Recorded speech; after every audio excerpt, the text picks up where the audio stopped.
C you many times. तो जो बच्चा बहुत पार्टिसिपेट करता है एक्टिवली, सॉरी, जो एक्टिवली पार्टिसिपेट करता है वो तो मेरे नोटिस में जल्दी आ जाता है, बट बाकी बच्चों जो बोलते हैं छुपे रुस्तम टाइप, उन्हें मुझे देखना पड़ता रहता है बीच बीच में। तो आप लोग जैसा मुझसे पूछ रहे हो कि मैम स्टार्ट कहाँ से करें, देखो अभी क्या हो गया, 11th की and 11th is on like finishing line.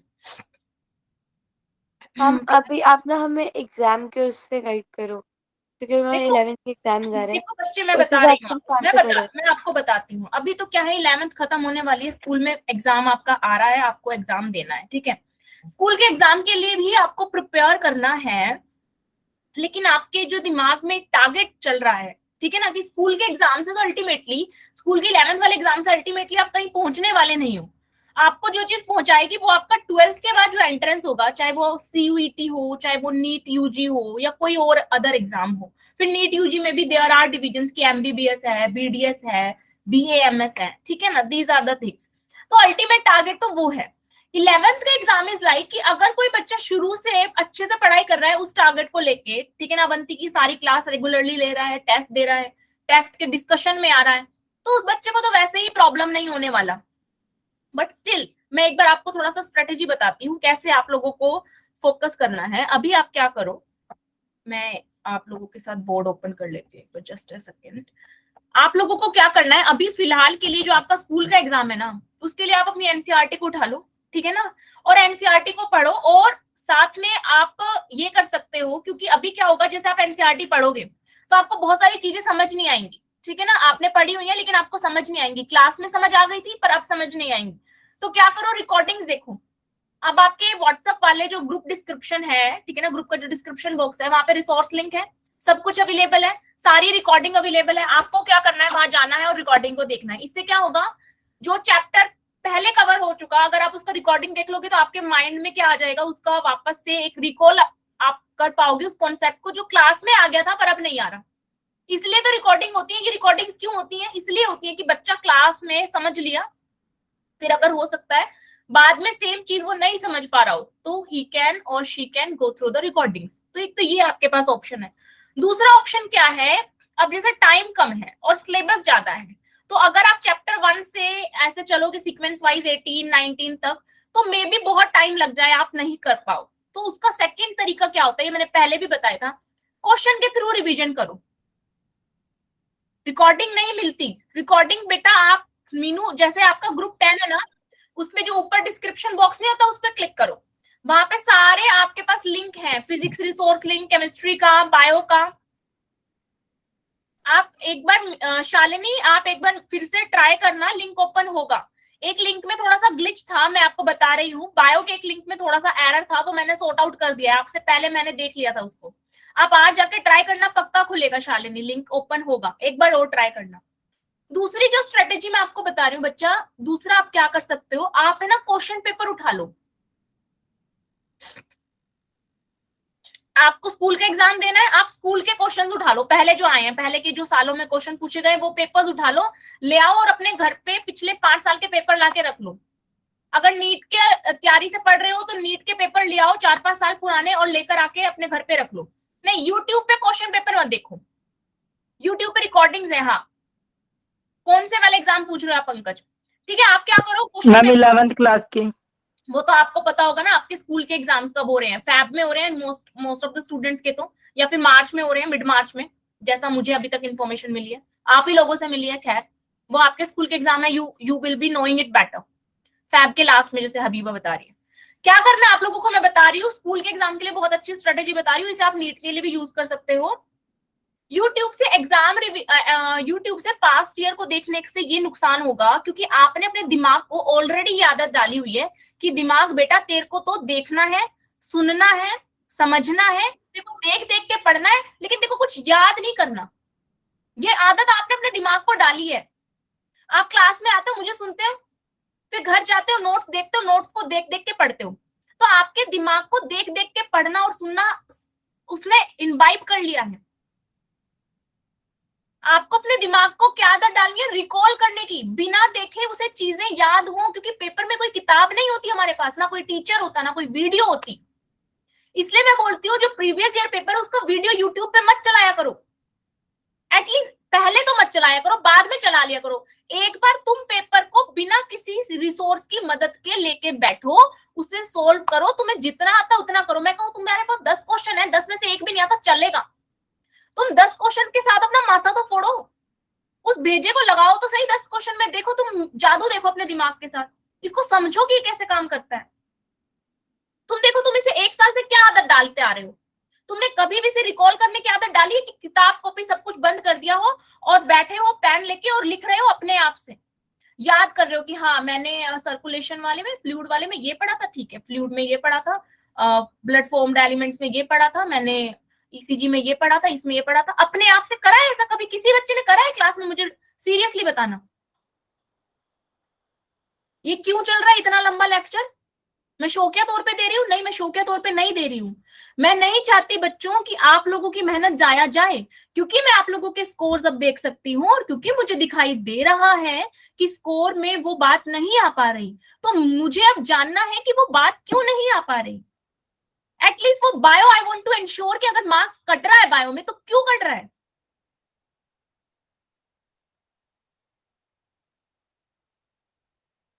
आपको बात समझ आ रही है मैं क्या बोल रही हूँ? तो आगे से आपको अब क्या अपने अपने शेड्यूल के अंदर क्या ऐड करना है? अपने शेड्यूल के अंदर ऐड करना है कि मुझे मेरे दिमाग को रिकॉल करने की आदत डालनी है। और ये आदत कहां से शुरू होगी? पेपर उठाओ, लेके बैठो। 11वीं का पेपर है तो 11वीं का पेपर उठा लो, नीट का पेपर है तो नीट का उठा लो। जो पेपर तुम, जिस पे तुम फोकस डाल रहे हो उस पेपर को उठाओ, प्रीवियस ईयर का उठाओ जो पहले आ चुका है, उठाओ और लेके बैठो घर पे और दिमाग लगाओ उसमें। कुछ भी नहीं आता तो चलेगा, 1 घंटा उस पर दिमाग लगा के छोड़ दो।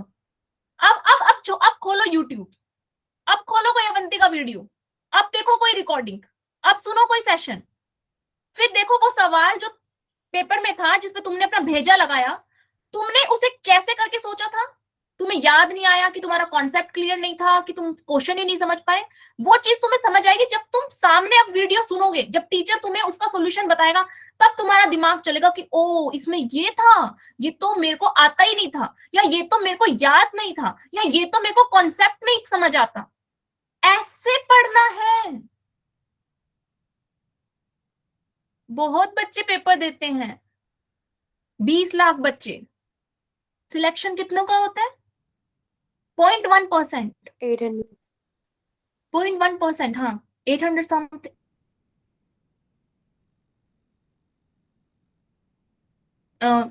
कुछ हजार में रेंज आती है कैटेगरी वाइज अगर आप चाहोगे तो। 0.2%। आपको क्या लगता है कि जिन बच्चों का सिलेक्शन नहीं होता वो पढ़ते नहीं? हुँ? अगर ऐसा सब पढ़ते हैं, सबको पता है इस एज में आने के बाद कि पढ़ेंगे नहीं तो हमारा आगे गुजारा नहीं होगा। Everybody knows it. तो फिर कुछ का होता है कुछ का नहीं होता, क्यों? ठीक है, लक हैज अ रोल, मैं ऐसा डिनाई नहीं करती कि लक नाम की कोई चीज ही नहीं होती, या फिर there is some external power is there, मैं तो मानती हूँ, ठीक है। बट अपार्ट फ्रॉम दैट, जो आपके हाथ में है उसमें उसको अगर आप आजमाओ, उसको अगर आप देखो, जो आपके हाथ में है, जो आप कर सकते हो, उसको अगर आप एनालाइज करो, तो फिर कुछ का होता है और कुछ का नहीं होता। ऐसा क्यों? It depend on 2 things. पढ़ते तो सब है, लेकिन आप पढ़ते कैसे हो, पहली तो ये बात। और दूसरी बात माइंड सेट, कि आप सोचते कैसे हो। आपने टाइम टेबल बनाया कि मैं बस अब तो पूरी मोटिवेटेड हो चुकी हूं, बहुत हो गया, कल से कोई फोन स्क्रॉलिंग नहीं, कोई इंस्टा रील्स नहीं, कुछ नहीं, मैं कल 5 बजे उठूंगी और ऐसे करूंगी और फिर ऐसे करूंगी और फिर ऐसे और फिर ऐसे और ऐसे करूंगा, सॉर्टेड। और अगला दिन आया और आपने ऐसा नहीं किया। 5 बजे उठने का सोचा था या 6 बजे उठने का सोचा था, उठे ही नहीं। अब उठा नहीं जा रहा, सर्दी इतनी ज्यादा है, ठीक है, हो गया, ऐसा हो गया। ऐसा होने के बाद क्या होता है? चलो ऐसा तो हो गया, उठने का सोचा था, जल्दी नहीं उठ पाए, ऐसा तो हो गया, लेकिन इसके बाद क्या होता है? क्या होता है इसके बाद? आप लोग बताओ। मूड ऑफ हो जाता है, मोटिवेशन डाउन हो जाता है कि अरे हमने तो यहां सोचा था उठने का, अब उठे ही 6 बजे नहीं, तो आगे का पूरा शेड्यूल तो यहीं पे नष्ट हो गया, खत्म, अब तो जिंदगी खत्म। जिन बच्चों को, मेरे पास बच्चों के मैसेज है बेटा, मैं इसलिए आपको बता रही हूँ, आप ही लोगों जैसे बच्चे हैं मैसेज करते हैं मुझे, और अब कह रहे हैं मैम अब 11th तो खत्म हो गया, हमें तो कॉन्सेप्ट भी नहीं आता 11th का। अवंती में भी क्लास थोड़ा देर से शुरू हुआ था मैम, ठीक है, तो जितना कर पाए कर रहे हैं, लेकिन मैम अब ये नहीं आता वो नहीं आता, 11th खत्म हो गया, अब तो जिंदगी खत्म लग रहा है हमें, क्योंकि 11th खत्म हो गया मैम, 11th खत्म हो गया, बस 12th ही बचा है हमारे पास। आप माइंडसेट देख रहे हो उस बच्चे का कि उसका फोकस कहाँ है, कि मेरा ये खत्म हो गया, मेरा ये खत्म हो गया, मेरे को ये नहीं आता, उसका फोकस वहां है ही नहीं कि मेरे पास ये है या मैं अब ये कर सकती हूँ, ठीक है अब ये हो गया लेकिन अब मैं क्या कर सकती हूँ या अब मैं क्या कर सकता हूँ। आप दो माइंड सेट में, आप माइंड के थॉट प्रोसेस में डिफरेंस नोटिस कर रहे हो। मैं आपको बता रही हूँ बेटा, I have passed through it, बहुत एग्जाम्स दिए हैं अपनी लाइफ में हमने भी, और नीट का तो it's close to my heart, I have also qualified it, एक बार नहीं 2 बार दिया है एग्जाम, तो एज अ स्टूडेंट भी एक्सपीरियंस है, एज अ टीचर भी एक्सपीरियंस है। माइंडसेट आप सोच नहीं सकते कितना बड़ा रोल प्ले करता है, तो ये करना है आप। कैसे जल्दी उठे? उसके लिए एक अलग से सेशन लेंगे, ठीक है ना, अभी क्लास करनी है, ओके। पर अभी मैंने क्या बताया कि अगर जल्दी उठना था और जल्दी नहीं उठे तो डोंट रूइन योर मूड, डोंट, वो क्या बोलते हैं, खुद को बहुत ज्यादा ब्लेम कर देना। हम सबके लिए काइंड है, खुद के लिए बिल्कुल काइंड नहीं है, इतना भी क्रूअल नहीं होना खुद के साथ। ये चीजें हमारी पढ़ाई पे इफेक्ट डालती हैं, हमें दिखाई नहीं, हमें हमें पता नहीं चलता बस, क्योंकि बहुत इनडायरेक्ट वे में इफेक्ट डालती है। एक खुश बच्चा जो खुश रहता है, जो चिल आउट रहता है, इतना लोड लेके नहीं चलता, उसकी पढ़ाई ज्यादा इफेक्टिव होती है, बजाय कि उस बच्चे के जिसने अपने सर पे बोझ रख रखा है कि पढ़ाई है पढ़ाई है पढ़ाई है पढ़ाई है पढ़ाई है।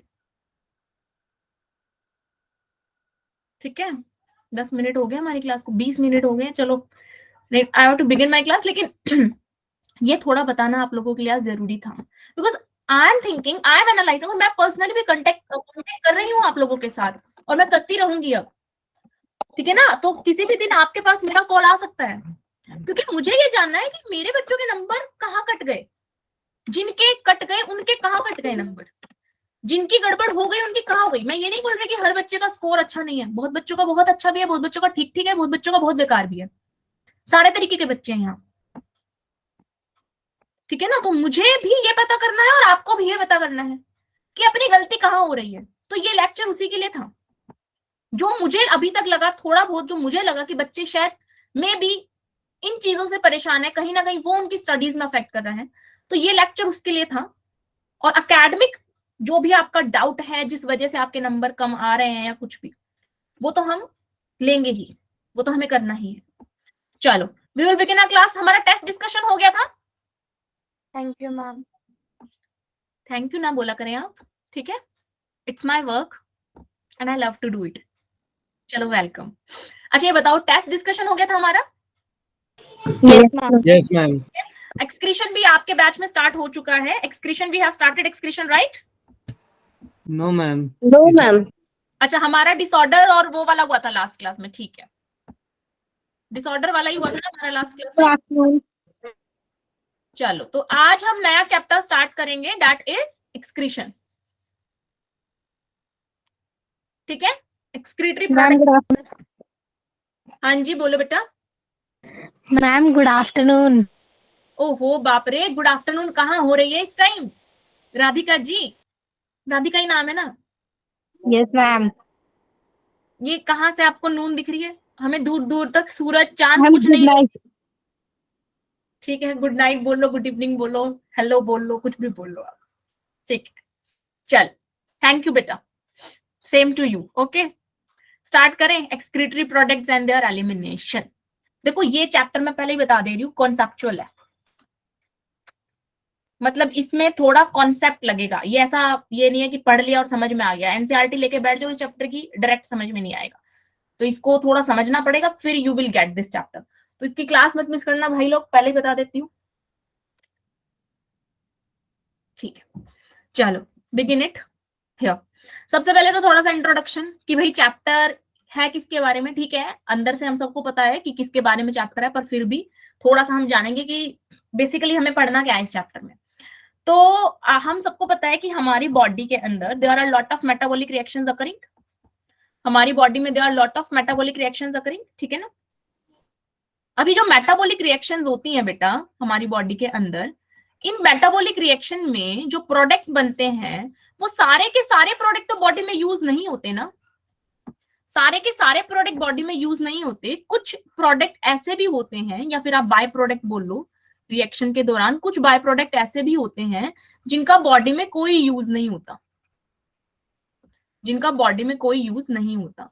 ऐसे प्रोडक्ट को we consider as metabolic waste, metabolic waste, ठीक है? ऐसे ही मेटाबॉलिक वेस्ट का बॉडी से removal is called excretion. What is excretion? Removal of the metabolic waste. कैसे बना है मेटाबॉलिक वेस्ट? मेटाबॉलिक रिएक्शंस हुई है तो उनमें कुछ जो प्रोडक्ट है, कुछ जो बाय प्रोडक्ट है वो बन गया जिसका बॉडी में कोई यूज नहीं है। जैसे कि अभी अभी आप बिल्कुल ताजा ताजा पढ़ के चुके हो, सॉरी एग्जाम देके चुके हो, रिवीजन क्लास में आपने पढ़ा था रेस्पिरेशन इन प्लांट्स पढ़ा था, उसमें आपने क्रैब साइकिल को पढ़ा। आपने देखा कि क्रैब साइकिल में बहुत सारे प्रोडक्ट बन रहे थे, देखा आपने बहुत सारे प्रोडक्ट बन रहे थे। अब उन वो प्रोडक्ट जो क्रैब साइकिल में बन रहे थे, उन प्रोडक्ट का बॉडी के अंदर कोई दूसरी मेटाबॉलिक रिएक्शन हो रही है जो उसमें यूज था, जैसे मैंने अल्फा कीटोग्लूटारिक एसिड का बताया था, सक्सिनिक एसिड का बताया था। तो मतलब कि एक पर्टिकुलर रिएक्शन, क्रैब साइकिल नामक एक पर्टिकुलर रिएक्शन के प्रोडक्ट, ध्यान से सुनना, किसी दूसरी रिएक्शन में यूज हो रही हैं, तो अपन उन मेटाबॉलिक रिएक्शन के प्रोडक्ट को मेटाबॉलिक वेस्ट नहीं बोलेंगे। पर कुछ ऐसी reaction let suppose amino acids की कुछ रिएक्शन हो रही है, ठीक है ना, जिसमें अमीनो एसिड्स इन्वॉल्व हैं, तो उसमें आपको अमोनिया जो है वो मिल जाता है एज अ बाय प्रोडक्ट। किसी रिएक्शन में ammonia as a by product बन रहा है। अब बॉडी के अंदर अमोनिया जो है वो डायरेक्टली कहीं यूज नहीं होता, तो अमोनिया को क्या डिक्लेयर कर देंगे? Metabolic waste. तो बेसिकली वो प्रोडक्ट जिसका बॉडी में यूज नहीं है, अगर रिएक्शन में ऐसे प्रोडक्ट्स बने हैं तो उनको अपन मेटाबॉलिक वेस्ट बोल देते हैं, और इसी के रिमूवल को अपन एक्सक्रीशन बोलते हैं। अब बहुत सारी मेटाबॉलिक रिएक्शन हो रही है बॉडी में, तो बहुत सारे मेटाबॉलिक वेस्ट बनते हैं, जैसे अमोनिया, जैसे यूरिया, यूरिक एसिड, CO2 भी तो हम रिमूव करते हैं। तो CO2 भी एक तरीके का क्या है? मेटाबॉलिक वेस्ट ही तो है। कौन सी मेटाबॉलिक रिएक्शन में बना CO2? क्या हुआ कि CO2 बना? ग्लूकोज टूटा तो CO2 बना, रेस्पिरेशन हुआ तो CO2 बना। तो CO2 भी तो मेटाबॉलिक रिएक्शन का ही एक प्रोडक्ट है, लेकिन उसका बॉडी में कोई यूज नहीं, तो बॉडी उसे रिमूव कर देती है। तो CO2 का रिमूवल भी एक तरीके से क्या है? एक्सक्रीशन में ही आता है, removal of the metabolic waste में आता है।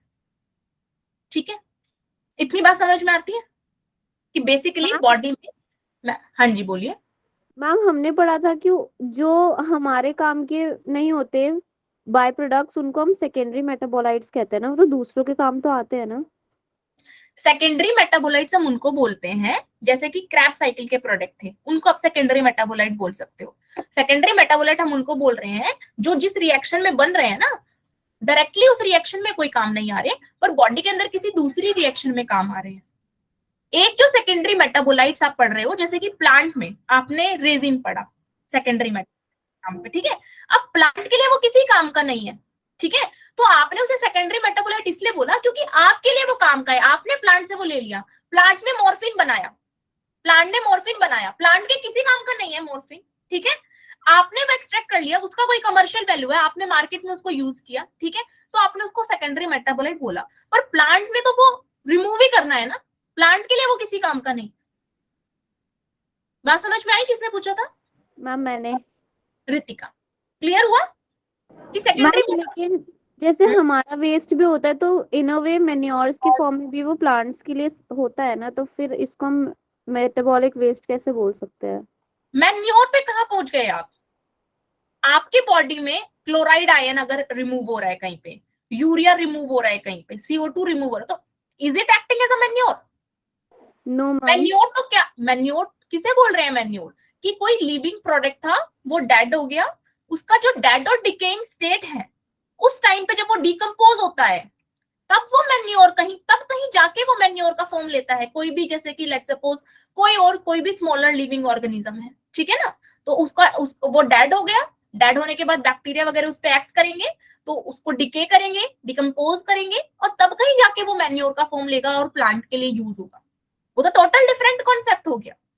इसका मतलब ये थोड़ी ना था कि वो जो ऑर्गेनिज्म था उसके अंदर कोई वेस्ट प्रोडक्ट, जब तक वो जी रहा था, जब तक वो ऑर्गेनिज्म जिंदा था, जो भी उसमें वेस्ट बन रहा था वो तो बॉडी से निकलना जरूरी है।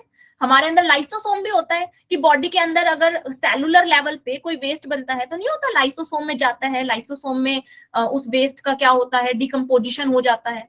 तो बॉडी में वेस्ट थोड़ी ना रख सकते हैं, चाहे वो वेस्ट मेटाबॉलिक हो चाहे वो अनडाइजेस्टेड वेस्ट हो। जो फूड आपने कंज्यूम किया, वो जो लेफ्ट आउट फूड है, जो डाइजेस्ट नहीं हुआ, जो एब्जॉर्ब नहीं हुआ, वो भी एक वेस्ट है। उसका रिमूवल एक अलग प्रोसेस है। मेटाबॉलिक रिएक्शन में जो वेस्ट बन रहा है वो मेटाबॉलिक वेस्ट है, उसके रिमूवल का एक अलग प्रोसेस है जिसको हम यहाँ पे पढ़ने वाले हैं एक्सक्रीशन वाले चैप्टर में। Okay ma'am. अभी क्लियर है? चले Yes, आगे। ma'am. So this is little about excretion की हम क्या पढ़ने वाले हैं, इतना आपको आइडिया हुआ कि हम removal of the metabolic waste पढ़ने वाले हैं। ठीक है, अब इसको समझने से पहले, इसको डिटेल में समझने से पहले यहाँ पे हम कुछ कॉन्सेप्ट समझेंगे।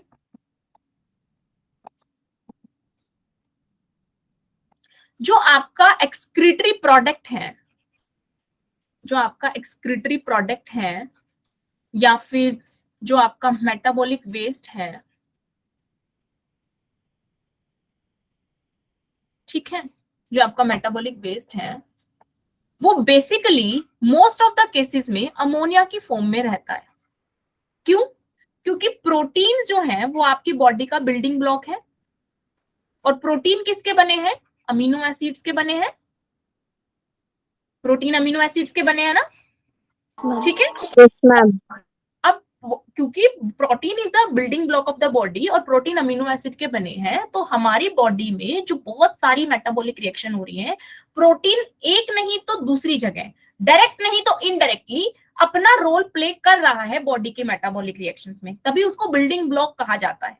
ठीक है ना, कि बॉडी का हर हिस्से में, बॉडी के हर पार्ट में, चाहे फिर वो सेल की मेम्ब्रेन हो, चाहे वो ऑर्गनली हो, किसी से भी जुड़ी हुई मेटाबॉलिक रिएक्शन हो, प्रोटीन का कहीं ना कहीं इनडायरेक्ट या डायरेक्ट वे में रोल रहता है। ठीक है ना, एंजाइम्स हैं तो वो प्रोटीन्स हैं, ठीक है, एंटीबॉडीज है तो वो प्रोटीन है।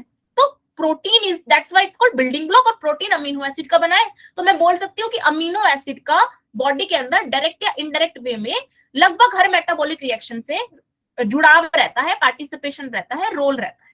ठीक है, अब जहां जहां अमीनो एसिड इन्वॉल्व हो रहे हैं वहां पे अमोनिया जो है वो एज अ बाई प्रोडक्ट बन सकता है। और अगर ammonia as a by product बन रहा है तो अमोनिया को मेटाबॉलिक वेस्ट डिक्लेयर कर दिया जाता है।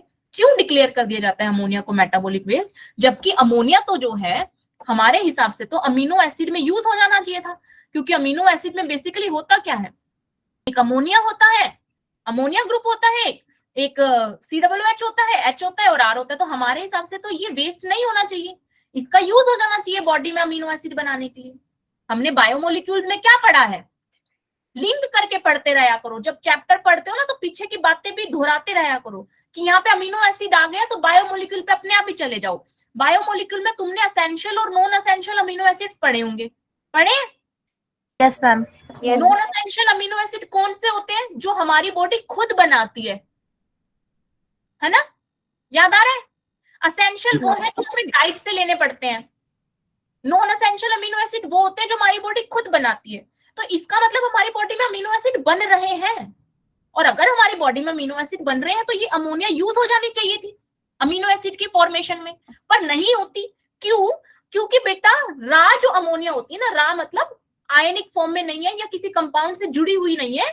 जो रो अमोनिया है, एक पूरा अमोनिया का जो रो कंपाउंड है, वो क्या होता है, टॉक्सिक होता है हमारी बॉडी के लिए, हमारी किसी की भी बॉडी के लिए, किसी भी लिविंग ऑर्गेनिज्म के लिए टॉक्सिक हो सकता है।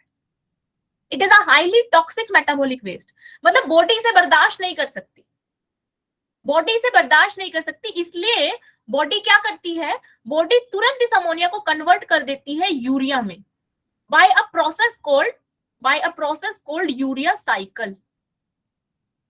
और ये यूरिया साइकिल कहाँ होती है? लीवर में होती है। तो अमोनिया हमारी में ऐसा नहीं है कि बनता नहीं, बनता है, लेकिन अमोनिया क्योंकि टॉक्सिक है इसलिए अमोनिया कन्वर्ट कर दिया जाता है यूरिया में in the liver by a cycle named urea cycle. अब यूरिया साइकिल एक 5 स्टेप की साइकिल है जो आपको जाननी जरूरी नहीं है, लेकिन ये लीवर में होती है, ये आपको जानना जरूरी है। इतनी बात समझ आती है? Yes, ma'am. इतनी बात समझ में आती है? तो हमें ये समझ में आता है कि हम जो रिमूव करेंगे, बॉडी जो हमारी जो बॉडी रिमूव करेगी, जिस मेटाबॉलिक वेस्ट को रिमूव करेगी, उस मेटाबॉलिक वेस्ट का नाम है यूरिया। इसलिए हमें क्या बोलते हैं कि हम यूरियोटैलिक है। जो यूरिया रिमूव करे वो क्या है? यूरियोटैलिक। ठीक है। अब क्या इस धरती पे सारे ऑर्गेनिजम्स यूरियोटैलिक हैं? बिल्कुल। नो धरती मैम। यानी कि टेरेस्ट्रियल। Ma'am. अच्छा सॉरी, धरती पे नहीं, मैं बोल सकती हूँ लैंड पे। क्या लैंड पे जितने भी ऑर्गेनिज्म है सब यूरियोटैलिक है? नहीं, लैंड पे नहीं। वाटर में क्योंकि जो ऑर्गेनिजम्स हैं जो लैंड पे है यानी कि जो टेरेस्ट्रियल है, मोस्ट ऑफ द टेरेस्ट्रियल, उसमें भी मैं ऑल नहीं बोलूंगी, मोस्ट ऑफ द टेरेस्ट्रियल जो ऑर्गेनिजम्स हैं वो यूरियोटैलिक है, मतलब यूरिया रिमूव कर रहे हैं। लेकिन वो ऑर्गेनिजम्स जो एक्वेटिक हैं, वो ऑर्गेनिजम्स जो एक्वेटिक हैं वो यूरिया नहीं, अमोनिया एलिमिनेट कर रहे हैं। अब अमोनिया तो टॉक्सिक होता है, तो इनमें अमोनिया क्यों नहीं कन्वर्ट हुआ यूरिया में या किसी दूसरी फॉर्म में? क्या रीजन है कि इनके अंदर अमोनिया मैम क्योंकि वो सी में रहते हैं, क्योंकि वो उनके पास पानी का अमाउंट लार्ज पानी होता का है। अमाउंट, वेरी नाइस, बच्ची ने पढ़ रखा है पहले से कहीं, बिल्कुल सही। क्योंकि एक्वेटिक ऑर्गेनिजम्स के पास पानी की कोई कमी नहीं है, they have a large amount of water. और अमोनिया जो एक मेटाबॉलिक वेस्ट है, अमोनिया को एलिमिनेट करने के लिए बहुत ज्यादा वाटर चाहिए, requires a lot of water to eliminate ammonia.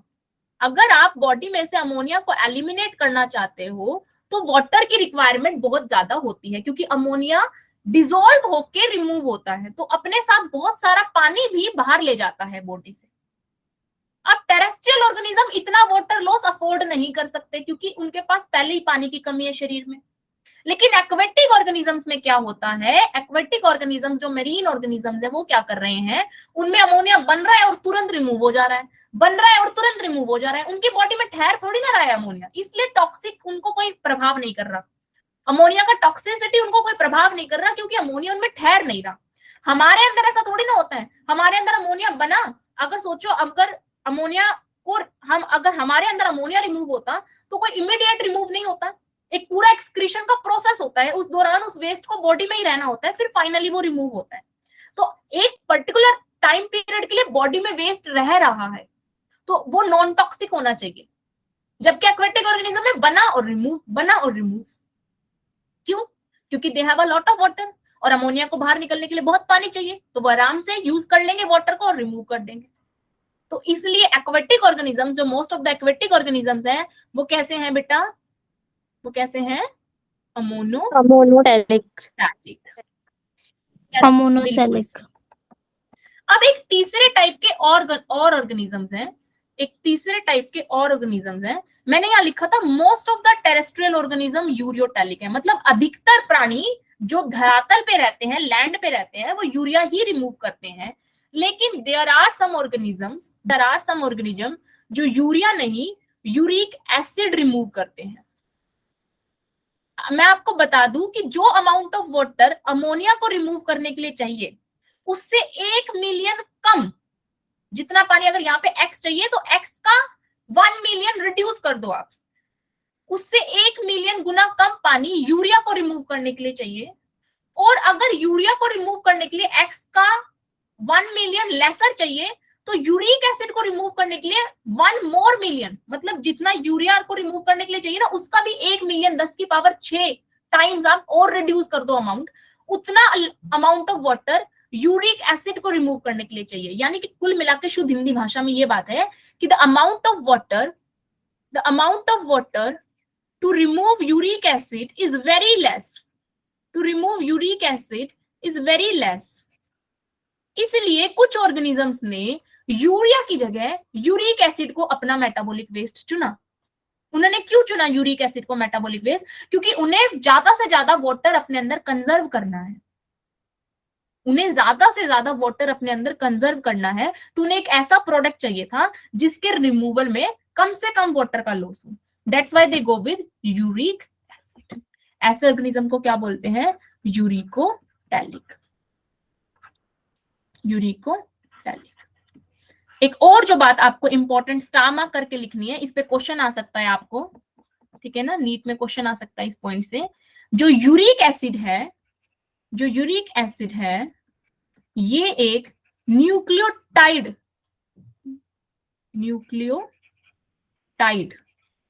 Nucleotide waste है, जबकि यूरिया और अमोनिया दोनों ही नाइट्रोजिनस वेस्ट है। नाइट्रोजिनस वेस्ट या फिर वेस्ट जनरेटेड फ्रॉम प्रोटीन।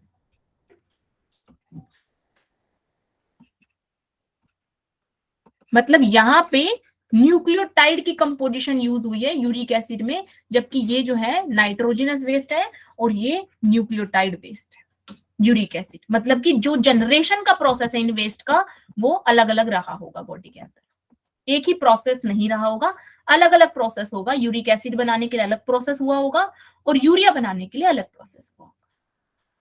यहां तक बात समझ में आती है? तो हमने ऑर्गेनिजम्स को 3 भागों में बांटा on the basis of excretion, कि वो कौन सा प्रोडक्ट एक्सक्रीट कर रहे हैं, अमोनोटैलिक, यूरियोटैलिक और यूरिकोटैलिक। इतनी बात समझ में आती है? Yes ma'am. यहां तक क्लियर है? ठीक है, अब हम चलते हैं आगे। ये तो बात थी एक्सक्रीटरी प्रोडक्ट की। अभी तक हमने सिर्फ एक्सक्रीटरी प्रोडक्ट के बारे में जाना। अब हमें जानना है कि भाई एक्सक्रीटरी प्रोडक्ट को रिमूव जो कर रहा है, यानी कि एक्सक्रीटरी ऑर्गन, यहां से हमारा चैप्टर स्टार्ट होता है। एक्सक्रीटरी ऑर्गन्स के बारे में अब हम पढ़ना शुरू करेंगे। और हमारा नियम क्या है कि पहले पढ़ते हैं हम पिछड़ी प्रजातियों के बारे में और उसके बाद हम पढ़ते हैं एडवांस ऑर्गेनिज्म के बारे में, ठीक है ना। तो प्रिमिटिव टू एडवांस चलेंगे कि सबसे जो पिछड़ी प्रजाति का बंदा है उसमें क्या एक्सक्रीटरी ऑर्गन है। हाँ जी बिल्कुल नेहा, मैम एक्सक्रीटरी ऑर्गन हम पढ़ेंगे कि प्रिमिटिव ऑर्गेनिजम्स में क्या एक्सक्रीटरी ऑर्गन है और एडवांस वालों में क्या है। अब आप लोग मेरे को बताओ, मैं स्क्रीन को एक बार हटा देती हूँ, यहाँ पे आप लोग ना देखो इधर। मुझे कौन बच्चा बताएगा कि विच फाइलम, कौन से फाइलम में सबसे पहली एक्सक्रीटरी ऑर्गन आई थी, has shown the first excretory organ. पहली एक्सक्रीटरी ऑर्गन कौन से फाइलम में आई थी? वेरी क्या आपने नंदनी? मेघा का आंसर बिल्कुल सही है, प्लेटी हेल्मिन्स बिल्कुल सही मीनू, प्लेटी हेल्मिन्स। अब आप में से जब आपने इतनी मेहनत कर ही ली है, जब इतना आप लोगों ने शानदार प्रदर्शन कर ही दिया है, तो नाम भी बता दो मुझे उस एक्सक्रीटरी ऑर्गन का। Flame cells. Very nice Hardeep, आपका नाम हरदीप ही है बेटा? Yes ma'am. वेरी नाइस बेटा, फ्लेम सेल्स। फ्लेम सेल्स बिल्कुल सही, इस तरीके से दिखती है। नाम इनका फ्लेम सेल्स क्यों है? क्योंकि ये आग की लपटों जैसी दिख रही हैं। ऐसा लग रहा है जैसे आग कोई लपटें उठ रही हूँ, फ्लेम्स उठ रही हूँ, ये इसे बोलते बेटा फ्लेम सेल्स। ठीक है, ये आपको पता होना चाहिए। तो ऐसे आपको सारे फाइलम्स में जो जो एक्सक्रीटरी ऑर्गन है वो पता होने चाहिए। पहली बार जहां आई थी वो ज्यादा इंपॉर्टेंट होती है, इसलिए मैंने अलग से बता दिया, ठीक है। उसके बाद एनालिडा में हमारे पास नेफ्रीडिया है, आर्थ्रोपोड्स में हमारे पास माल्फिजियन ट्यूब्यूल्स है, और उसके बाद सीधा मैमल्स का दे रखा है किडनी, क्योंकि जो आपका फाइलम है मोलस्का उसके अंदर बहुत वैरायटी ऑफ एक्सक्रीटरी ऑर्गन्स है, डिफरेंट डिफरेंट एक्सक्रीटरी ऑर्गन्स मिलती हैं। क्यों? क्योंकि उसमें जो सारी ऑर्गन है ना वो विसरल हम्प में छुप गई है। मोलस्का का मेन बॉडी स्ट्रक्चर याद है आपको? याद रहना चाहिए, ऐसा नहीं कि एनिमल किंगडम भूल जाना है। कौन बताएगा मेरे को? ऊपर सबसे हेड, हेड के बाद क्या था? विसरल हम्प, विसरल हम्प के बाद क्या था? तीसरा मस्कुलर फुट, मस्कुलर फुट, ठीक है ना। तो इसलिए मोलस्का में बहुत विसरल हम्प में वेरिड ऑर्गन्स है, इसलिए कोई हम एक पर्टिकुलर नहीं बोलते। इकाइनोडर्म्स में अगेन एक्सक्रीटरी ऑर्गन बहुत स्पेशलाइज नहीं है, जैसे कि पॉरीफेरा में वाटर कैनाल सिस्टम था, गाइनोडर्म्स में कौन सा सिस्टम आ गया था? वहां ट्यूब फिट्स थे, वाटर वेस्कुलर सिस्टम, याद है? तो वहां वही पानी से ही एलिमिनेशन हो रहा है वेस्ट का। तो अगेन वहां कोई स्पेशल एक्सक्रीटरी ऑर्गन नहीं है, इसलिए उनका मेंशन नहीं किया गया। मेन जो आपको याद रखने हैं वो 3 ही याद रखने हैं, प्लेटी हेल्मिन्स का, ठीक है, एक एनालिड्स का और एक आर्थ्रोपोड का। एस्केलमिन्स में भी बॉडी सरफेस से ही एक्सक्रीशन हो जा रहा है, ठीक है। कुछ एस्केलमिन्स में है प्रोटोनेफ्रिडिया पर सब में नहीं। तो हमें जो यहाँ पे डिटेल में पढ़ना है वो है ह्यूमन का एक्सक्रीटरी सिस्टम, और ह्यूमन के एक्सक्रीटरी सिस्टम में क्या क्या आता है। मैम एक बार अमीनोटैलिक एक बार बता दीजिए वापस से। अमीनोटैलिक क्या है बेटा, जो ऑर्गेनिज्म डायरेक्ट अमोनिया को रिमूव कर रहे हैं बॉडी से। बन तो हमारे अंदर भी रहा है अमोनिया, ऐसा नहीं बनता, पर हम रिमूव नहीं करते अमोनिया को डायरेक्ट। क्यों? क्योंकि अमोनिया को रिमूव करेंगे तो हमारी बॉडी का सारा वाटर बाहर लॉस हो जाएगा। अमोनिया को रिमूव करने के लिए बहुत सारा वाटर चाहिए। अमोनिया अपने साथ पानी लेके जाता है बहुत ज्यादा, लेकिन जो एक्वेटिक ऑर्गेनिजम्स है वो ये चीज अफोर्ड कर सकते हैं। उनमें अमोनिया बना तुरंत वो रिमूव कर देते हैं बाहर, वाटर भी रिमूव कर देते हैं, क्योंकि वो पानी में ही रह रहे हैं, उन्हें पानी की कमी नहीं होती, वो इनटेक कर लेते हैं वाटर। ठीक है, तो ऐसे ऑर्गेनिज्म डायरेक्ट अमोनिया रिमूव करें उनको अमोनोटैलिक बोला। ठीक बेटा, तो यहाँ यस मैम। ओके, यहाँ हम क्या पढ़ने वाले हैं, human excretory system. Human excretory system में क्या क्या आता है देखो, मैं लिख रही हूँ, ध्यान से देख लो। किडनी, यूरेटर, यूरिनरी ब्लैडर, ये सारा मिला के जो पूरा सिस्टम बनता है इसी को एक्सक्रीटरी सिस्टम कहते हैं। ऐसा मत सोचना कि एक्सक्रीटरी सिस्टम का मतलब सिर्फ किडनी होता है, नहीं, पूरा system called excretory system. Kidney is an excretory organ, kidney is an excretory organ, और हमारा मोस्ट ऑफ द जो क्लासेस जाएगा वो इसी एक्सक्रीटरी ऑर्गन को समझने में जाएगा। हम किडनी को समझेंगे पूरा डिटेल में, किडनी की चीर फाड़ करके अंदर तक उसका हिस्टोलॉजी देखेंगे, उसका पोजीशन देखेंगे, उसका फंक्शन देखेंगे, बारी बारी करके सारी चीजें देखेंगे। तो सबसे पहले हम क्या देखेंगे, सबसे पहले हम क्या देखेंगे, सबसे पहले हम किडनी में देखेंगे, सबसे पहले हम किडनी में देखेंगे उसका एक्सटर्नल स्ट्रक्चर। ठीक है ना, उसकी मॉर्फोलॉजी देखेंगे, वो कैसी दिखती है, उसकी चाल कैसी है, उसकी ढाल कैसी है ना, समथिंग लाइक दैट, उसका बिहेवियर कैसा है, उसके एक्सटर्नल फीचर्स। उसके बाद हम उसकी हिस्टोलॉजी देखेंगे, नहीं, उसके बाद जो देखेंगे हम वो देखेंगे पोजीशन, कि हमारी बॉडी में कहाँ पे किडनी रहती है। ठीक है, पोजीशन, किसी बच्चे को ऐसा तो नहीं लगता ना कि किडनी वेंट्रल साइड पे होती है। और उसके बाद हम क्या देखेंगे, हिस्टोलॉजी। पोजीशन से इतना अनअवेयर तो कोई नहीं है कि कोई किडनी को समझता हो कि they are on the ventral side. No ma'am, not at all, हम बायो के स्टूडेंट है, ऐसा ना बोलो आप। यस, ठीक है, it was just to make you laugh. मुझे ऐसा लग रहा है कि बच्चे उदास हो गए। उदास तो नहीं हो रहे, बोर तो नहीं हो रहे, नींद तो नहीं आ रही? No ma'am.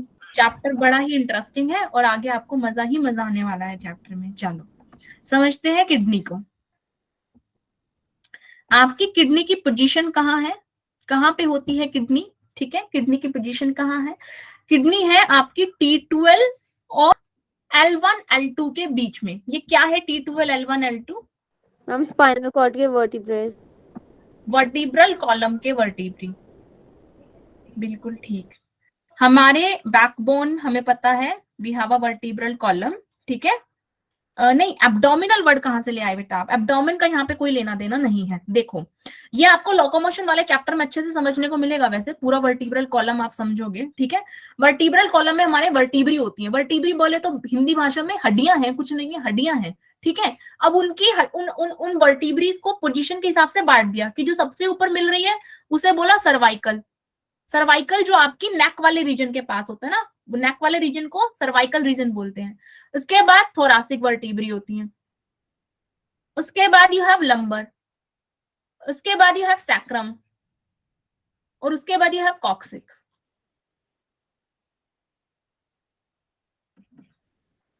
स्पेलिंग देख लेना इसकी। ठीक है, तो यहाँ पे किडनी कहाँ है? किडनी है आपकी थोरासिक की जो आखिरी वर्टिब्री है। थोरासिक में टोटल 12 वर्टिब्री हैं। थोरासिक की आखिरी वर्टिब्री, और लंबर में टोटल 5 वर्टिब्री हैं। और लंबर की कौन सी? पहली दूसरी के बीच में, यानी कि लगभग इस रेंज में किडनी रहती है। ये किडनी की पोजीशन है। हम वर्टिब्रल कॉलम के थ्रू किसी की भी पोजीशन बता सकते हैं। ठीक है ना, वर्टिब्री को गिन लो और ऐसे ऐसे लाइन बना दो, और उसके बाद देख लो कि कौन सी ऑर्गन कौन सी वर्टिब्रीज के बीच में आ रही है। इसका मतलब ये नहीं है कि किडनी वर्टिब्रल कॉलम के पास है या किडनी का वर्टिब्रल कॉलम से कोई संबंध है, नहीं। वर्टिब्रल कॉलम एक स्केल की तरह यूज किया जाता है कि ऐसे हम लाइंस ड्रॉ कर लेते हैं और हम देख लेते हैं कि कौन सी ऑर्गन जो है कौन से रेंज में आ रही है। तो हमने जब किडनी को देखा तो यहाँ पे मिली हमें किडनी, तो हमने देखा कि किडनी तो भाई T12 और L1 L2 के बीच में पड़ रही है, यहाँ कहीं किडनी रह रही है। कॉक्सिक, कॉक्सिक नहीं मैम, लंबर के बाद चलता है। सैक्रम, सैक्रम, ये आपको अच्छे से समझने को मिलेगा। What is coccyx, what is sacrum, what is lumbar. आप जब लोकोमोशन वाला चैप्टर पढ़ोगे ना जिसमें वर्टिब्रल कॉलम है, तब आपको अच्छे से जानने को मिलेगा। ये तो बात हो गई किडनी की पोजीशन की। अब देख लेते हैं किडनी बाहर से कैसी दिखती है, जो उसका मॉर्फोलॉजी है, ठीक है ना, उसका एक्सटर्नल स्ट्रक्चर कैसा है। तो इसमें कुछ बहुत इंपॉर्टेंट नहीं है, it would never be asked to you, लेकिन थोड़ा सा आइडिया होना चाहिए कि भाई लगभग इसकी क्या लेंथ है, क्या इसकी विड्थ है, क्या इसका वेट है, ठीक है ना। ये एक्सटर्नल फीचर है। शेप आपको पता ही है, बीन शेप्ड होती है, ठीक है, बीन शेप्ड होती है। और जो किडनी होती है, किडनी में जो ये कर्वेचर होता है, यहाँ पे इस तरीके से एक कर्वेचर आपको दिखाई देता है। इस कर्वेचर में एक ओपनिंग होती है जिसे हाइलम बोलते हैं।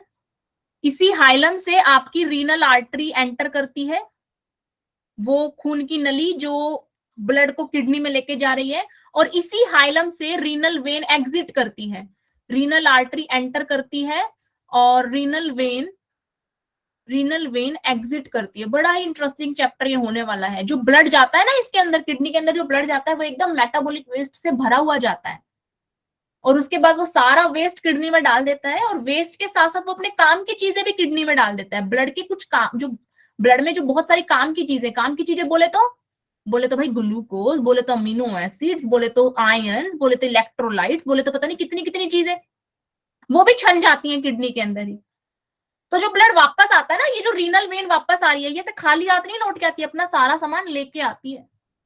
साडा हक एथे रख, किडनी को कहते हैं कि मेरा सामान तो मेरे को दे दे, ब्लड जो मेरा खून, जो मेरा सामान है मेन, जो इंपॉर्टेंट है मेरे लिए, वो वापस दे दे, तू बस वेस्ट को रख और वेस्ट को रिमूव कर। तो यही प्रोसेस सबसे इंटरेस्टिंग है जानना कि कैसे वो सारा काम होता है, कि जो ब्लड का मटेरियल छन गया किडनी में, ग्लूकोज एंड ऑल, वो कैसे रीअब्सॉर्ब हो रहा है, और वेस्ट जो है सिर्फ वो किडनी में रह रहा है और वो फिर रिमूव आउट हो रहा है। यही प्रोसेस पूरा हम समझने वाले हैं किडनी के फंक्शन। ठीक है, यहां तक बात समझ में आती है? किडनी का पोजीशन, किडनी बाहर से दिखती कैसी है। अब चलते हैं किडनी के अंदर। Are you ready to move inside the kidneys? Yes ma'am. We are ready, very nice. तो चलो किडनी को कट कर लेते हैं। कैसे कट किया हमने किडनी को? हमने किडनी को कैसे कट किया? लॉन्गिट्यूडिनली कट किया। 2 सेक्शंस होते हैं हमारे पास किसी भी चीज को कट करने के।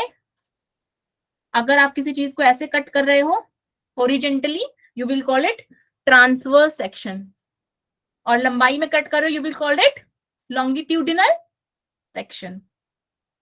समझ आता है? तो किडनी को हमने कट किया longitudinally. When you will go in a medical college, when you will be in the first year of MBBS, यही करना है आपको। When you will enter first time in the lab, बड़े देखते होंगे ये सब आप यूट्यूब पे। कौन कौन बच्चा है जो लाइफ आफ्टर MBBS ऐसा देखता रहता है? मत देखा करो बालकों, टाइम वेस्ट के अलावा कुछ हासिल नहीं होगा, ठीक है ना। Just focus on your goals. कि हम तो मैम बस वो वीडियो चला के और अपने आप को मोटिवेट करने की कोशिश करते रहते हैं, ऐसा होता है। लेटरल सेक्शन कैसे लेते हैं? लेटरली लेते हैं। जैसे कि ये मेरे पास अगर एक स्क्वायर है तो ये इसका ट्रांसवर्स सेक्शन, ये लॉन्गिट्यूडिनल सेक्शन, और ये लेटरल सेक्शन। ठीक है बेटा? डायगनली अगर अपन ले रहे हैं तो बहुत सारे सेक्शंस होते हैं। जो जनरली अपन पढ़ते हैं वो लॉन्गिट्यूडिनल सेक्शन और ट्रांसवर्स सेक्शन ही पढ़ते हैं, ठीक है। अगर मैं किसी बॉक्स को लेट सपोज साइड से कट कर रही हूँ, उसका छोटा सा एक पोर्शन निकाल रही हूँ, तो वो भी लेटरल सेक्शन हो सकता है। लंबाई में साइड पोर्शन ले रही हूँ, लेटरल मतलब साइड व्यू। ठीक है बेटा? चलो अभी समझते हैं किडनी का इंटरनल स्ट्रक्चर। ये देखो, ये आपको दिखाई दे रहा है फिगर? Yes ma'am. किडनी के बाहर वाली जो लेयर है, सबसे आउटर जो किडनी की लेयर है, जिसको मैं ऐसा रेड मार्क कर रही हूँ, इसको क्या बोलते हैं? इसको बोलते हैं रीनल कैप्सूल। इसको क्या बोलते हैं? Renal capsule. अब आप इस पॉइंट में एक पॉइंट और ऐड करो, रीनल कैप्सूल के बाहर भी हमारे पास लेयर होती है किडनी में। रीनल कैप्सूल के बाहर भी हमारे पास लेयर होती है। 2 लेयर्स हमारे पास होती हैं, एक ये जो मैंने इसे ग्रीन कलर से बनाया और एक जो इधर मैंने बनाया, ये जो आउटर वाली है इसे क्या बोलते हैं? Renal fascia. और ये जो ग्रीन कलर से मैंने बनाया, this is renal adipose. Basically क्या है ये? बेसिकली कुछ नहीं है, ये टिश्यू है किडनी के बाहर, ठीक है ना। तो किडनी ऐसा कोई यूं नहीं है कि भाई किडनी जो है विदाउट एनी प्रोटेक्शन है। किडनी के बाहर कुछ विदाउट एनी प्रोटेक्शन नहीं है, किडनी के बाहर टिश्यूज हैं। ये टिश्यू शॉक एब्जॉर्बेंस का काम करते हैं, कोई इंजरी वगैरह है तो उससे किडनी को प्रोटेक्ट करते हैं। रीनल फेशिया बेसिकली क्या है? बेसिकली कनेक्टिव टिश्यू है रीनल फेशिया, ठीक है ना। ये कनेक्टिव टिश्यू है और ये तो नाम से ही पता लग रहा है, यहाँ पे स्मूथ मसल्स हैं, एडिपोज टिश्यू है, यहाँ पे स्मूथ मसल्स हैं प्लस एडिपोज टिश्यू है, ठीक है। तो ये किडनी की प्रोटेक्शन कर रहे हैं एक तरीके से। और इसके बाद ये जो है, इसके बाद है रीनल कैप्सूल, और उसके बाद हमारी किडनी की इंटरनल स्ट्रक्चरिंग स्टार्ट हो जाती है। तो देखो ये जो पोर्शन है किडनी में, जैसे ही आप एंटर करोगे आपको जो फर्स्ट चीज मिलेगी वो मिलेगा कॉर्टेक्स। ये कलर विजिबल है क्या? येलो वाला, yellow colour I think Yes, ma'am. Yes, ma'am. Visible था? ठीक है, चलो कोई नहीं, दूसरा ले लेते हैं, थोड़ा ब्राइट है। किडनी के अंदर जैसे ही आप एंटर करोगे आपको जो पोर्शन मिलेगा सबसे पहले वो मिलेगा कॉर्टेक्स। ये पूरा कॉर्टेक्स है, ये जो मैंने यहाँ पे ऐसे करके ड्रॉ किया है ये पूरा कॉर्टेक्स है। अब कॉर्टेक्स के बीच बीच में कुछ ट्रायंगुलर स्ट्रक्चर्स बने हुए हैं। कॉर्टेक्स के बीच बीच में रीनल फेशिया बेटा कनेक्टिव टिश्यू है, कुछ नहीं है, कनेक्टिव टिश्यू है, ठीक है ना। There is a layer of connective tissue, उसी का नाम अपन ने दिया है। कॉर्टेक्स के बीच बीच में क्या बने हुए हैं? कॉर्टेक्स के बीच बीच में ट्रायंगुलर स्ट्रक्चर्स बने हुए हैं जिनको अपन ने बोला मेडुलरी पिरामिड। अब क्योंकि ये मेडुलरी पिरामिड पूरे कॉर्टेक्स में नहीं फैले हुए, बीच का कुछ रीजन जो है वो खाली है। आप देख पा रहे होंगे कि मेडुलरी पिरामिड के बीच में कुछ रीजन है जो वैकेंट है, एम्प्टी है। दिखाई दे रहा है आपको ये वाला जो रीजन है? ये रीजन कॉर्टेक्स Yes, का ma'am. ही रीजन है। कॉर्टेक्स का वो रीजन जहां पे मेडुलरी पिरामिड नहीं बने, कॉर्टेक्स का वो रीजन जहां मेडुलरी पिरामिड नहीं बने, मेडुलरी पिरामिड के बीच में जो कॉर्टेक्स का रीजन बच गया उसको क्या बोला अपन ने? इस रीजन को अपन ने बोला रीनल कॉलम, या फिर एक और नाम है इसका, या फिर इसको बोलते हैं कॉलम ऑफ बर्टीनी।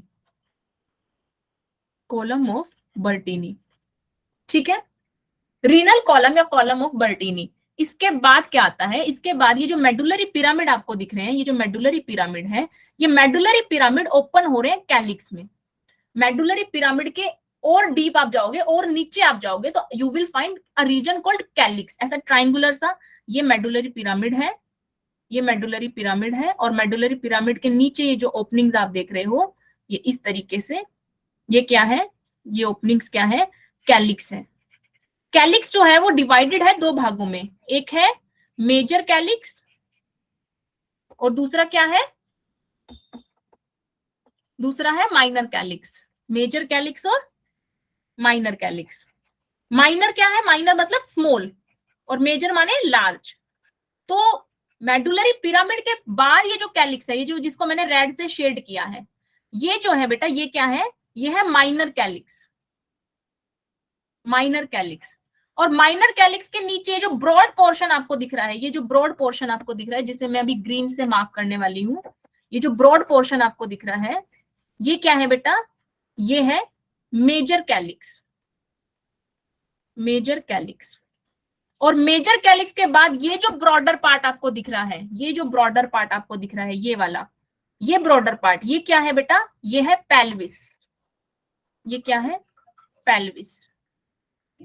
और पेल्विस के बाद क्या स्टार्ट होता है? पेल्विस के बाद स्टार्ट होता है यूरेटर। तो ये जो किडनी आप बनाते हो ना, यहाँ पे ये वाली जो फिगर आप बनाते हो, कहाँ, यहाँ एक फिगर दे रखा था किडनी का, हाँ ये वाला, ये जिसमें आप एक्सक्रीटरी सिस्टम दिखाते हो कंप्लीट वाला, इसके अंदर अगर आप देखो यहाँ पे तो किडनी में ये पोर्शन कॉर्टेक्स हो गया, ठीक है। फिर उसके बाद यहाँ पे मेडुलरी पिरामिड है और मेडुलरी पिरामिड ओपन हो रहे हैं माइनर कैलिक्स में।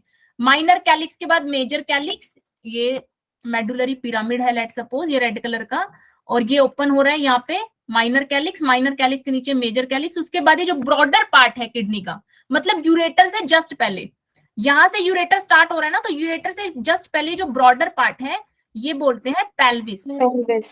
और पेल्विस के बाद क्या स्टार्ट होता है, पेल्विस के बाद स्टार्ट होता है यूरेटर। मतलब कि जो वेस्ट प्रोडक्ट का पूरा जो छनना था, जो उसको बनना था, कंसंट्रेट होना था, रीएब्सॉर्ब होना था, वो सारा काम किडनी के पेल्विस रीजन तक हो जाता है। पेल्विस के बाद यूरेटर तो is just like a tube, कि जो भी बना है किडनी के अंदर, जो वेस्ट प्रोडक्ट फाइनल जो मॉडिफिकेशन उसका जो भी होना था, रीएब्सॉर्प्शन वगैरह सब होने के बाद वो वेस्ट प्रोडक्ट जब बन के तैयार हो गया, तो वो फिर वो यूरेटर में पास होता है। यूरेटर से पास होकर comes to the urinary bladder, जो कि एक बैग लाइक स्ट्रक्चर होता है, यहाँ पे वो स्टोर हो जाता है कुछ टाइम के लिए। And when the urinary bladder की जो मसल्स है, जब उस पर प्रेशर डलने लगता है, then the waste product remove outside by urethra. Urethra has a opening called urinary opening. Clear हुआ सिस्टम थोड़ा सा? Yes, ma'am. Yes, ma'am. अब हम डिटेल Yes, में ma'am. समझेंगे, हम डिटेल में समझेंगे यूरेटर से ऊपर वाला जो पार्ट है, यानी कि पेल्विस तक जो पार्ट है, उसमें क्या काम हुआ। यानी कि थर्ड पॉइंट पे हम आ रहे हैं। देखो, जैसे कि मैंने क्लास के स्टार्टिंग में लिखा था 3 पॉइंट्स हमें डिस्कस करने थे।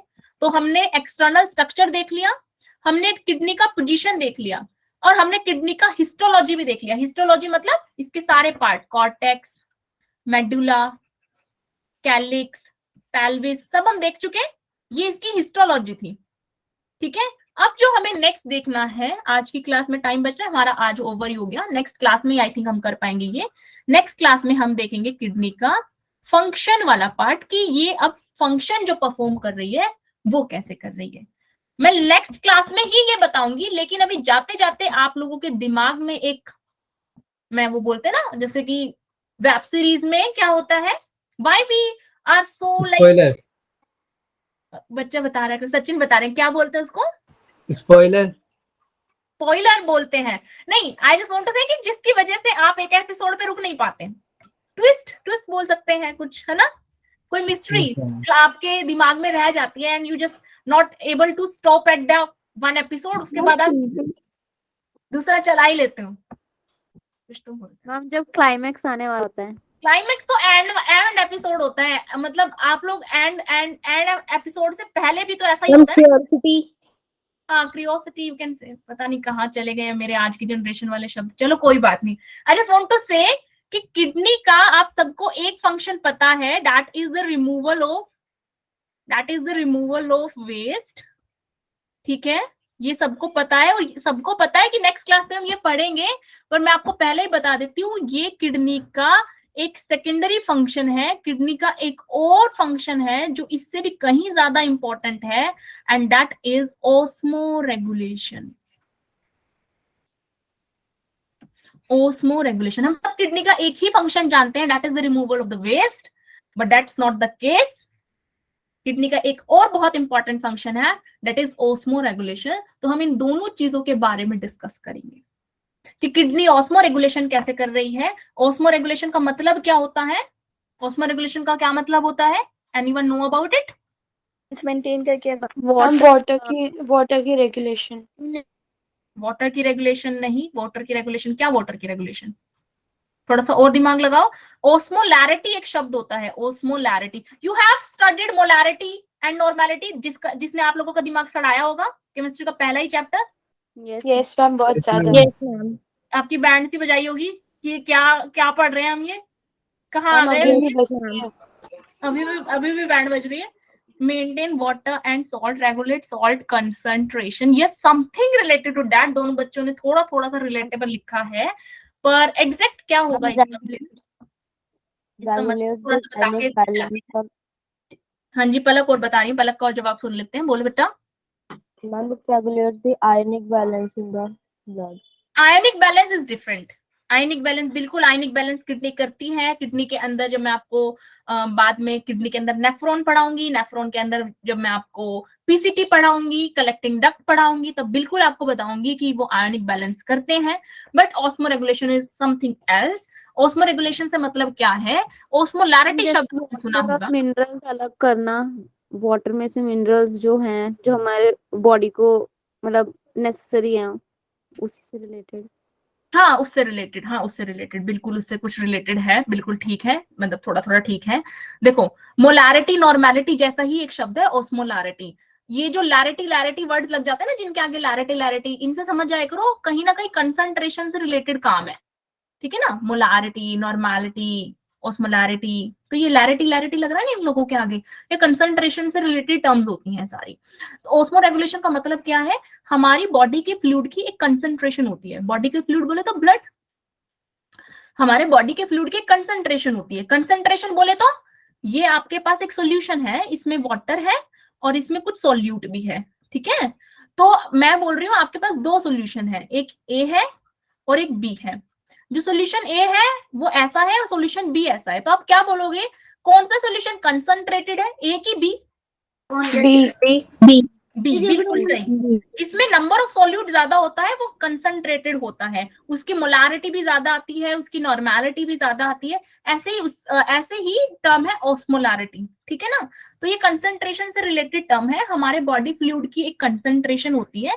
कंसंट्रेशन का मतलब बोले तो जो हमारा बॉडी फ्लूइड है उसमें वाटर और सॉल्यूट के बीच का जो रेशियो है वो फिक्स होता है कि इतना अमाउंट ऑफ वाटर रहेगा बॉडी फ्लूइड के अंदर और इतना अमाउंट ऑफ सॉल्यूट रहेगा। सॉल्यूट के तौर पे there are lot of ions, lot of salts, lot of minerals, lot of proteins, ये सब सॉल्यूट है।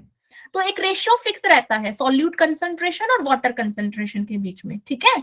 अब बॉडी क्या है, there are lot of times आपने फील किया हो ऐसा कि आपकी बॉडी में जब पानी की कमी होती है तो the type of urine which body pass out is concentrated, और जब आपकी बॉडी में एक्सेस ऑफ वाटर होता है, ठीक है ना, तभी तो urine test is a very important analysis in the medical testings.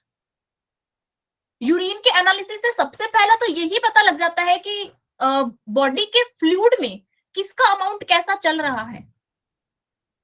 Urine formation kidney ही तो कर रही है ना, तो किडनी देख लेती है बॉडी के अंदर पहले कि पानी की कितनी कमी है, पानी कितना एक्सेस में है। दैट मीन्स वो नाप लेती है, रेशियो देख लेती है, वाटर सॉल्यूट का जो रेशियो है अगर गड़बड़ हो रहा है तो वो उसे मेंटेन करने की कोशिश करती है कि बॉडी में वाटर कम है, तो बॉडी में वाटर कम है तो किडनी ऑस्मो रेगुलेशन के, उसको पता है मैं ऑस्मो रेगुलेशन मुझे करना है, तो उसके नाते वो क्या करती, देखती बॉडी में वाटर कम तो ज्यादा से ज्यादा वाटर एब्जॉर्ब करवा देती है, और आपका जो वेस्ट पास आउट होता है, जो यूरिन पास आउट होता है वो कंसंट्रेटेड होता है, उसमें अमाउंट ऑफ वाटर बहुत कम होता है।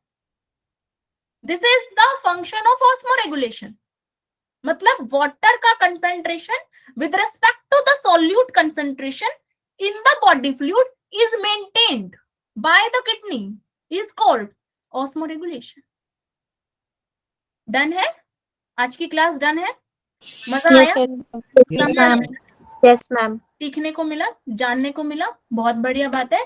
सीखते रहना है, जानते रहना है, लेकिन आप लोग सीखते हो, जानते हो, समझते हो, पर नंबर नहीं आ रहे, मतलब कुछ बच्चों के नहीं आ रहे, ठीक है ना। तो उसके लिए यू हैव टू वर्क, मैं भी काम करूंगी आप लोगों के साथ, and we have to figure it out कि नंबर क्यों नहीं आ रहे। देखो घबराना और परेशान तो नहीं होना है, पर हाँ इस तथ्य को स्वीकारना है कि नंबर नहीं आ रहे। हाँ लाइबा क्वेश्चन पूछ रही थी, पहले भी पूछ रही थी, पूछो बेटा पूछो लाइबा। मैम मेरी बुक में एक सिचुएशन दिया हुआ है कि नीना नाम की एक लड़की है, उसका जो ब्लड ग्रुप है वो ए नेगेटिव है और उसके जो हस्बैंड का ब्लड ग्रुप है वो ओ पॉजिटिव है। तो उनका जो फर्स्ट चाइल्ड जो है वो ए पॉजिटिव है और जो उसका सेकंड चाइल्ड जो था उसे एनीमिया और जॉन्डिस हुआ है। एक तो minute, Laiba repeat it once more and one by one, ठीक है ना। we will write it and we will solve it. Genetics का क्वेश्चन लग रहा है थोड़ा सा, इसमें मे भी ब्लड ग्रुप पूछा है, क्या पूछा है, तो कंप्लीट क्वेश्चन तक लेके जाओ मुझे, then I will able to answer. बोलो मैम। एक लड़की है जिसका नाम नीना है, ठीक है, और उसका जो ब्लड ग्रुप है वो ए नेगेटिव है, ठीक है, और उसके जो हस्बैंड है उसका जो ब्लड ग्रुप है वो ओ पॉजिटिव है, ठीक है, और जो उसका फर्स्ट चाइल्ड था उसका जो ब्लड ग्रुप है वो ए पॉजिटिव है। ए पॉजिटिव है, ठीक है। जो उसका सेकंड चाइल्ड है वो उसको एनीमिया और जॉन्डिस हो गया है, सेकंड चाइल्ड को, और हमें उसका ब्लड ग्रुप नहीं पता है, पर हमें ये पता है कि उसे एनीमिया और जॉन्डिस हो गया है। Yes ma'am. और उसका क्वेश्चन जो है ये है कि इसका रीजन क्या है और हम ऐसे सिचुएशन से कैसे बच सकते हैं, अवॉइड कैसे कर सकते हैं। क्वेश्चन पूछ रहा है कि इसका रीजन क्या है, इस यस बच्चे मैम, को अनेमिया और जॉन्डिस हो गया, इसका क्या रीजन है? यस मैम मैम, मैम इराइथ्रोब्लास्टोसिस हो गए तो। बिल्कुल, यहाँ पे बच्चे ने बिल्कुल सही बोला है, या फिर नहीं, इरिथ्रोब्लास्टोसिस में बेटा ये है ना कि हाँ बिल्कुल सही बोला है, सेकंड चाइल्ड है, बिल्कुल सही, सेकंड चाइल्ड है, एनीमिया क्यों हो गया उसको, इरिथ्रोब्लास्टोसिस हो गया, mother is a negative. Very nice, बिल्कुल ठीक है, हाँ यही होगा बेटा रीजन। इरिथ्रोब्लास्टोसिस का केस है ये। इरिथ्रोब्लास्टोसिस में क्या होता है, फर्स्ट डिलीवरी नॉर्मल होती है, लेकिन Yes, ma'am. सेकंड डिलीवरी में क्या होता है, मदर का जो ब्लड है वो किसके एक्सपोजर में आ गया, चिल्ड्रन के ब्लड के, चाइल्ड के ब्लड के, बिल्कुल चाइल्ड के ब्लड के एक्सपोजर में आ गया, तो मदर के ब्लड के कान खड़े हो गए, उसने क्या बनानी शुरू कर दी, एंटीबॉडी, बिल्कुल सही, Antibody. एंटीबॉडी बनानी शुरू कर दी। तो जब यस मैम। सेकंड टाइम जब प्रेगनेंसी होगी तो वो एंटीबॉडी एंटर कर सकती है फीटस के ब्लड में, ठीक है, और फिर वो Yes, फीटस yes, के ब्लड में अगर एंटर कर जाएंगी तो एग्लूटिनेशन वगैरह करेंगी, वहां पे उसके ब्लड लॉस का कारण बनेगी, anaemia is blood loss, yes ma'am. ठीक है, इरिथ्रोब्लास्टोसिस का केस है, बिल्कुल ठीक। मैम इससे बचा कैसे जाएगा?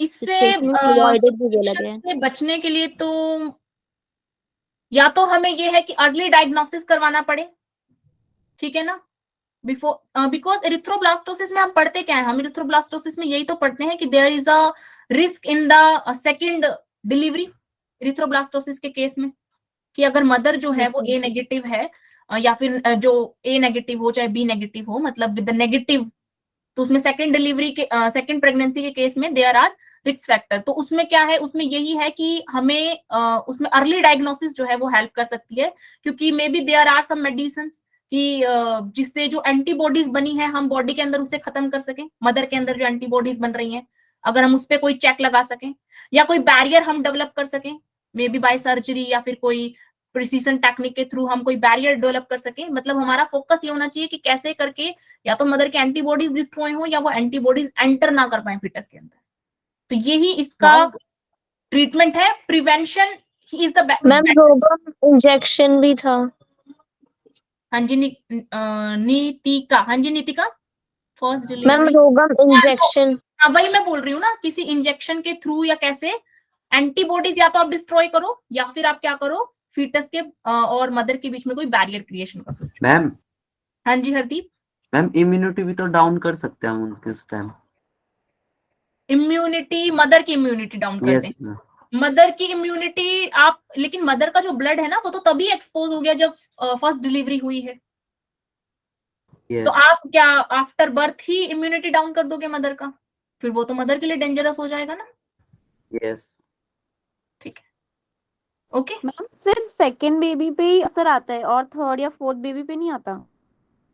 क्योंकि सेकंड बेबी के टाइम पे वो इम्यून सिस्टम बहुत एक्टिवेटेड है ना, क्योंकि फर्स्ट बेबी जब डिलीवर हुआ था उस टाइम जस्ट उसके कान खड़े हुए हैं, उसने एंटीबॉडी बनानी शुरू करी है, तो उसका सबसे बड़ा अटैक सेकंड वाले बेबी पे होगा, ओके मैम। है ना। आप जब 12th में जाओगे, व्हेन यू विल स्टडी, वो आपका इम्यून वाला जो चैप्टर आएगा ना, जब आप पढ़ोगे कि इम्यून का एक रेस्पॉन्स, इम्यून सिस्टम के रेस्पॉन्स का एक ग्राफ होता है कि जो सेकेंडरी इन्फेक्शन होता है उसमें इम्यून सिस्टम बहुत हाईली एक्टिवेट होता है, आपकी वैक्सीन जो है वो इसी प्रिंसिपल पे काम करती है बच्चे, कि जो सेकेंड इन्फेक्शन होता है आपका बॉडी उसमें बहुत हाई रेस्पॉन्स देता है अगर पहली बार आपने उसे एक्सपोज कर दिया उस पर्टिकुलर बैक्टीरिया या वायरस से, ठीक है, ओके। और किसी को कुछ पूछना है, then we will end our class. Class कैसी लगी कमेंट करके बता दो, and then we will ma'am set और क्वेश्चन था। रितिका, अभी फिर आप एक काम करना, मेरे से पर्सनल पे पूछ लो अगर आपका कोई क्वेश्चन लेंदी है तो, because I have another class also बेटा। मैम लेंदी नहीं है मैम, वो हमारी टीचर ने बोला था कि किसने आइसोलेटेड यूरिया, ह्यूमन का यूरिया क्रिस्टलाइज फॉर्म में किया था फर्स्ट। ये तो मुझे भी नहीं पता, देखना पड़ेगा, दैट मीन्स